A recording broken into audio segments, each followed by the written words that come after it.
Now I know there are other themed bars in the world, but only in Hollywood, California could you find such an on-the-nose, novelty-themed bar like this one.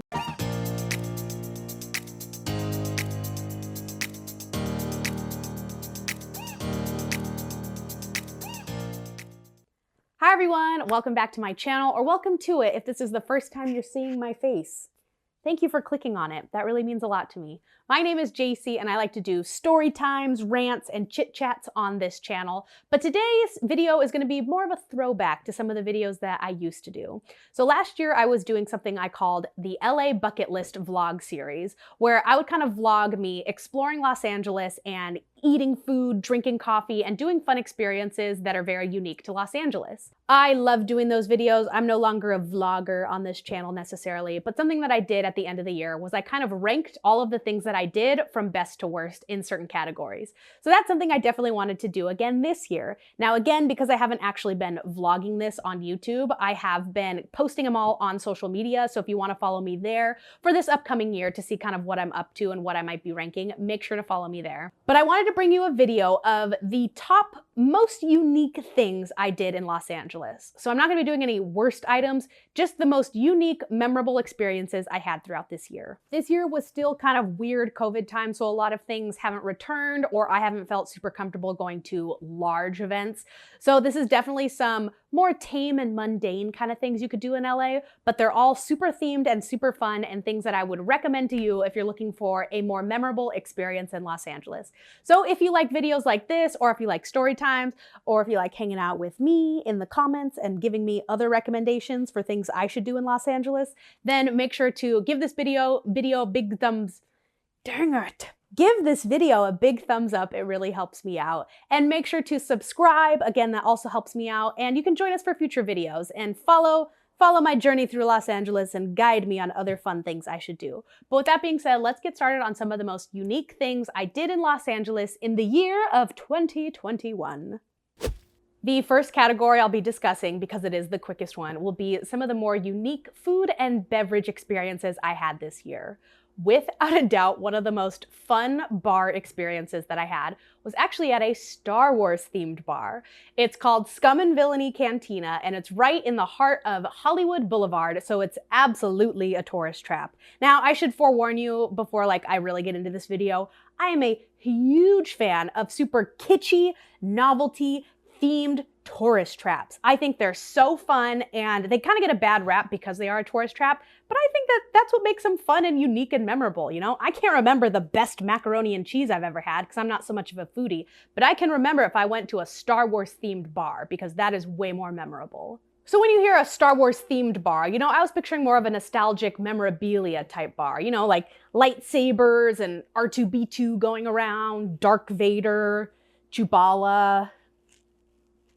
I get ya? I know Star Wars terminology. I've never seen it, but I know the basics, guys, don't worry. But that was not the case. You walk in and it was as if you're immediately implanted into the Star Wars universe. They had these crazy rock booth formations intermixed with futuristic lighting and decor, fun colored drinks and cocktails, fog machines going. There was a little section where it looked like you were about to go into battle with these cool futuristic light projections. It was so cool, and mind you, I have never seen Star Wars, and don't come for me. Actually, come for me. Fight me in the comments. What are you gonna do? Make me watch it? I'm not gonna do it. So I felt like I was more implanted into the Guardians of the Galaxy universe, which is kind of interchangeable, but it was so cool of how immersive it felt and how you really started to feel like a character within that outer space universe. So one thing to note about Scum and Villiany is that they don't describe themselves as a Star Wars theme bar, that's more of the internet. They describe themselves as a geek fandom bar where you can come and celebrate whatever fandom you are a part of. So that was really reflected in their cocktail list. So it wasn't just about Star Wars, you know, they had a Super Saiyan cocktail, a Black Widow, and a Loki cocktail. So it really catered to whatever nerd fandom you were a part of. I remember I ordered a cocktail and it was something marshmallowy, and we go and order it, and all of a sudden lights start going off and the bartender starts making sounds or whatever. We're like, what's going on? They light my cocktail on fire. They light the marshmallow on fire, and then they just hand it to us, and we're just like, oh, oh my God, like, do we blow it out? Like, what does this even mean? And so it made for really fun pictures, and it really felt, again, more of like that immersive experience. The cocktail was also super interestingly flavored, is how I could describe it, where it wasn't like delicious, but it felt outer spacey. Like, it felt like I was drinking some cool alien cocktail is the best way I could describe it. So that was just a super fun, unique experience. It made for some great pictures, and it just made for another fun and memorable kind of experience when you are walking around Hollywood. In line with super themed restaurant and bars, one of the coolest restaurants I went to this year was called the Breakfast Club. So the Breakfast Club is exactly what it sounds like. It's breakfast all day, but it's not just about the food. It is absolutely more about the decor. So you walk in and there's like a donut ceiling, like right in the foyer going into the restaurant. We got seated right in front of this really cool cereal box mural. So that made for some super fun photos because it was kind of fun to just not only look and reminisce on all the old cereals we grew up eating, but it just made for like a really cute backdrop for some fun photos. There was another section where they had kind of like this Barbie cereal box type backdrop where you can go and take fun photos. There was another little archway of donuts leading into the restrooms. So it was a super cute, super themed restaurant. I mean, even the plates were so cute and in theme with the breakfast idea. Now, forewarning, the food, not very memorable to me. I remember thinking like, this is the most average Eggs Benedict I've ever had. So I wouldn't go if you're a foodie looking for the most delectable meal you've ever had in Los Angeles. This is absolutely more about the novelty of the experience and getting fun photos. I wanted to include this restaurant in this video because I do have a little mini story time in it. So I'm sitting there and there's like a booth, a little family over in a booth right in this area, and this where I'm looking. And I see these two children with them, and I look and I'm like, oh, I think those kids are like TikTok famous. Like, I don't know why, but those kids are so familiar to me, and I know they're famous somehow. And so I'm just kind of eating, thinking about it, and then it hits me like a light bulb. I look over and I was like, oh my God, those are John Legend's kids. And so clearly they weren't with John Legend and Chrissy Teigen, but I was like, oh my God, that's Miles and Luna Legend. Like, so embarrassing that I know that. I didn't grab a photo because that's freaking weird. Just not even, I mean, taking photos of celebrities in general is weird to me, but of somebody's kids, I wasn't about to do the whole pics or it didn't happen thing. But you gotta trust me that I saw John Legend's kids at this little breakfast club, and I thought, is this an establishment for children after all? No, not really, because I had a great time. It made for some fun photos, and I wanted to include it in this video. The last food item I wanted to talk about was actually not a very themed or kitschy type of restaurant, but it was one of the best things I ate all year. It was at a place called Egg Tuck, and all they have are just egg sandwiches, and we went thinking like, I could go for an egg sandwich. It was delightful. It was the tastiest thing and the most memorable thing I ate all year in terms of the flavor and the mixture of the bread with the eggs and the creme fraiche and the butter and the cheese and the oozingness, and I'm salivating thinking about it. If you want a good cheap breakfast that's quick and easy, go to Egg Tuck. That's all I'm gonna say. It was delicious. Just the best thing I remember eating all year. The next category, and I guess the last category, will be the experiences that I had in LA that were super catchy, quirky, and memorable. The first I want to talk about was easily my personal favorite thing I did all year, and that was going to a cat cafe. So I went to a place called Crumbs and Whiskers in the Melrose area, and oh my gosh, you guys, it was so fun. So I took a group of friends and I was like, hey guys, this will be really fun to go to. It's a cat cafe in the sense of you walk in, you get a coffee, and then you get to play with cats for an hour. The pricing system was you either pay for a half hour or 75 minutes. And I was like, a half hour is not enough to pet cute kitties. We're getting the full time. So I've never been to one of these cat cafes. I wasn't really sure what to expect. I guess what I expected is exactly what it was, but I didn't expect to fall in love 20 times over and over again. So I take my Benadryl, we all hop in the car, we get to the cat cafe, and it was scheduled time. We walk in and they sit us down and they kind of give us the guidelines. We're allowed to pet them, touch them, play with them, we can use toys, we just can't really pick them up and carry them was the only main rule. They also informed us that their tag would kind of let us know everything about them in the sense of their name, whether they are up for adoption or if they've already been adopted and are just waiting to be picked up. They also had a specific signifier if they were paired with somebody, meaning they had a brother or sister or another cat that they were bonded to in the room where you couldn't separate them for adoption. You had to adopt both of them. So we placed our order for coffee and like donuts, and they don't actually make any of that on site. They get it from Coffee Dose, which is actually a coffee shop I did in one of my other videos, which is really funny. So as soon as I saw that, I was like, oh, I like Coffee Dose. This is gonna be great. So then you just sit and you play with cats. And at first we're like, we only see like 7 cats. Like, where are all the cats? So there were 20 of us kind of just focusing on like these 7 to 10 cats, which is sort of funny. But they kind of warned us, they're like, oh, like, check behind the pillows. We start like pulling back the pillows because again, it was super cutely decorated with little sit-upons and pillows and cute decor everywhere. You start pulling back the pillows and then like 3 cat eyes would just look up at you and you'd be like, oh shoot, I found a bundle over here, you guys. But then you don't want to bother the sleepy kitties, you know, however it is. So then our coffee comes, we're drinking our coffee, and then the cats kind of start to come out and play a little bit more. There were some sleepy cats, there were some super energetic cats, but the longer we were there, the more comfortable, I guess, the cats started to get with us, where, oh my gosh, you guys, I am so surprised I didn't come home with a cat. I am in no place in my life to have a pet. I would almost prefer a dog over a cat anyway, but about 3 different times, I was like, am I gonna get a cat today? There was this one cat, I just need to tell you about this one cat. Her name was Patsy. I'm gonna put a photo over here because I was just fawning over this cat. Where I was sitting down on a little cushion, she like slowly saunters over to me and I was trying to play aloof, like, oh, hey cat, like, are we about to establish a connection here? Patsy comes up and she immediately like kind of slowly crawls up my chest and just starts doing that nuzzle thing that cats do and is just purring, and she just perfectly sits in my lap and looks up to me and just goes, mommy?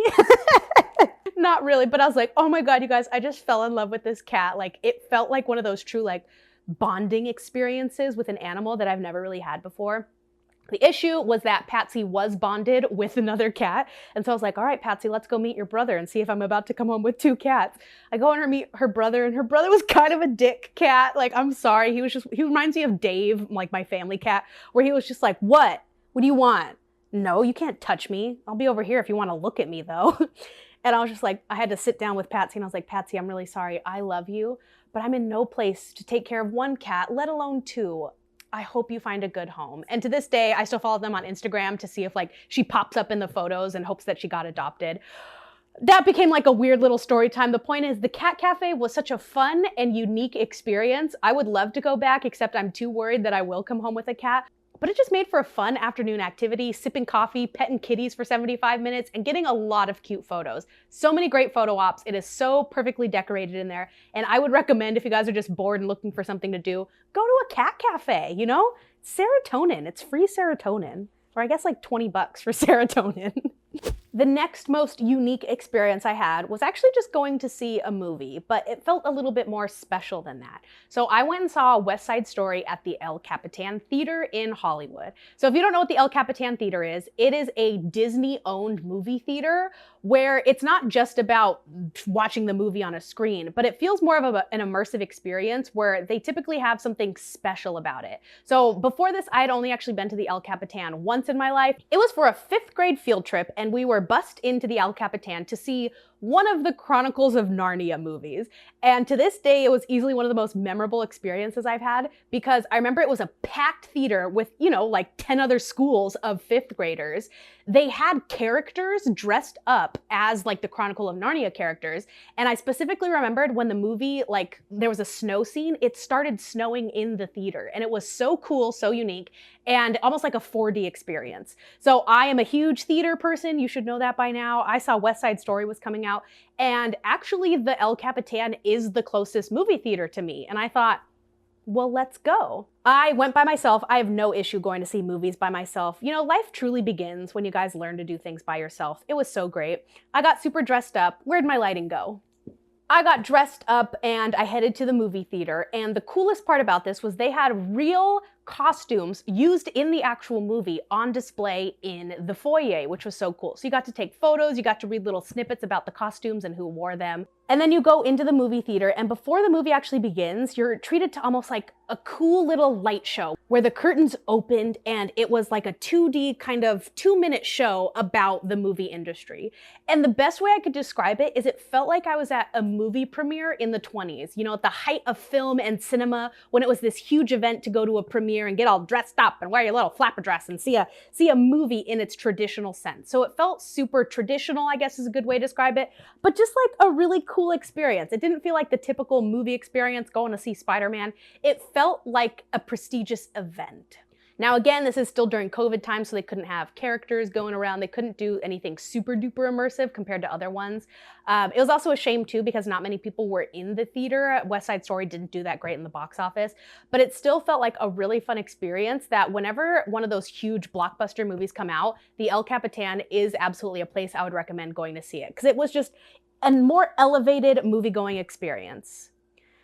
Oh, this lighting. Look, I look like a dead angel. Let's fix it again. The next unique experience I had in LA was definitely unique, but it did come with some cons, which I will mention. And that experience was the Van Gogh Immersive exhibit. So I could not get away from this on social media. Every time I opened up Instagram, it was every other ad. Everybody was posting going to it. And I was getting so bombarded with images of this stupid exhibit that I was like, fine, I'll go. So I bought tickets, and that was without a doubt the biggest con, because it was $40 per ticket, which I thought, oh, that sounds about fine. I'll get into it, but I think that was way overpriced. But anyway, so I bought the tickets. We show up, and at first you kind of get funneled through this little area where it's not quite the immersion experience yet. It's almost like photo ops in a mini museum. You know, they had like a giant portrait of Van Gogh, some cool sunflower backdrops, and neon lights, so that was kind of cool. So you get to the first room, and it's just one huge screen, and everybody's just looking at the same screen. And there was nowhere to sit or anything. And the show begins, and you kind of catch it like at weird times. There's no definitive like start or end. So you start watching it, and it's cool because it was as if a graphic designer took all of Van Gogh's paintings and made them 3D and then made them start moving. So instead of like just hills and a sky, you know, the hills started moving and things would blend in together.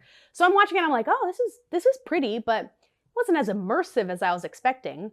So we kind of watch it one time through, and then we see that there's another room. So we go into the other room, and that is where the immersive experience was. And we were like, oh, like, I think this is where we were supposed to be. It was kind of confusing. So we go into that room, and that's where they had, you know, circles on the ground. They had some seating, some benches. Other people were either standing or sitting down.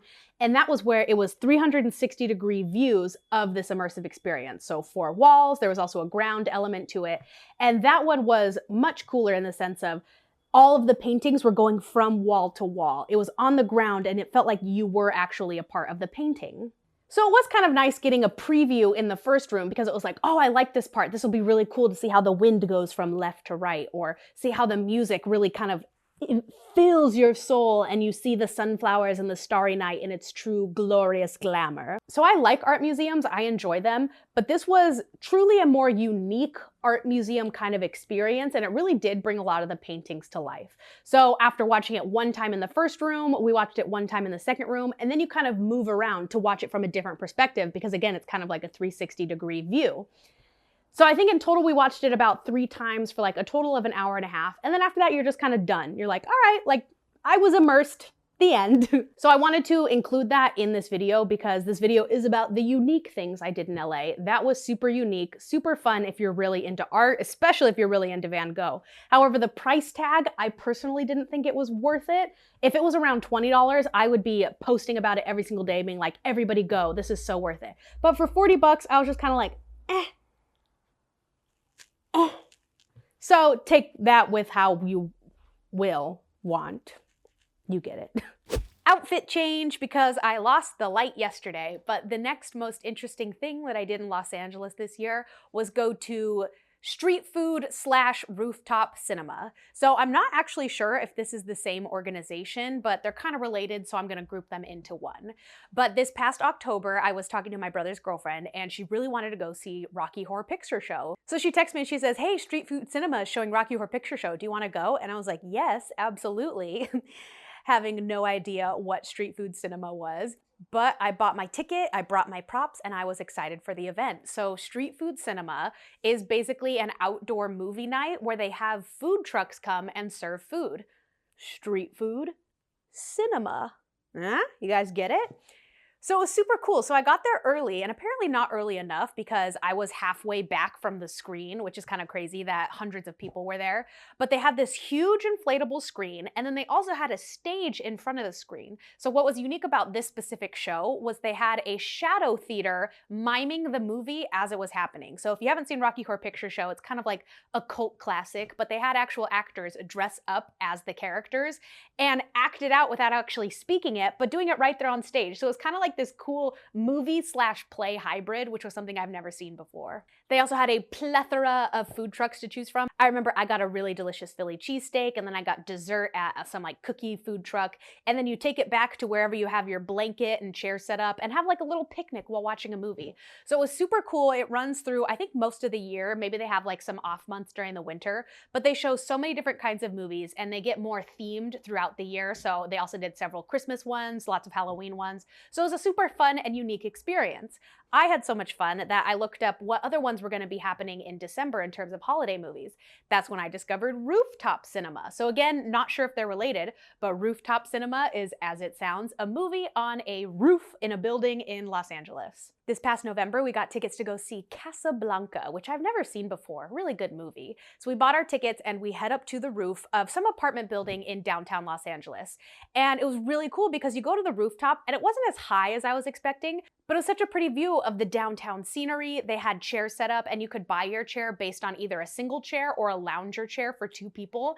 And with each purchase of a lounge chair, you get a free popcorn. So you go grab your popcorn, cuddle up to your loved one, and watch a movie on a rooftop. So it was a really cool experience, and it definitely just kind of elevates the movie-going experience beyond just sitting in a normal theater. I mean, those chairs with like the recliners and the heated seats, those are pretty nice, but it just adds that little extra spice to a normal experience you would have otherwise. So I definitely would recommend going to either Rooftop or Streetfood cinemas if you're out here in LA.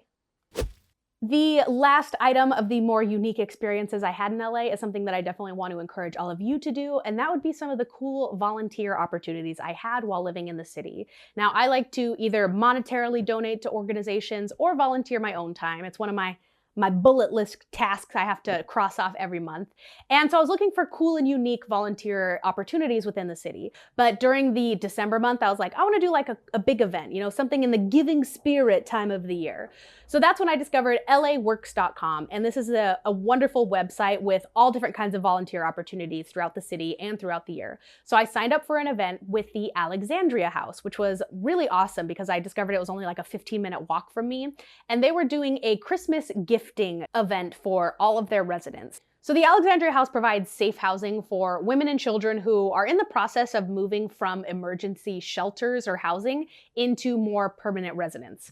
So it's a really incredible organization, and this event was super cool because it was a gifting event to make sure that they had gifts to give their children, but also make sure that they had gifts for themselves in this difficult time. So my role was just kind of helping set up this gifting suite. So just kind of like moving all of the toys for the kids, moving all of the items that were going to be gifted to the mothers, and setting it all up and making this really cool event. So it was really, really awesome because it's just one of those things where, you know, it reminds you of your own privilege and how lucky you are, but it's just so nice to give back to people and let them know that despite their circumstances, they're still worthy and deserving of all of these incredible gifts. So again, just a super wonderful organization.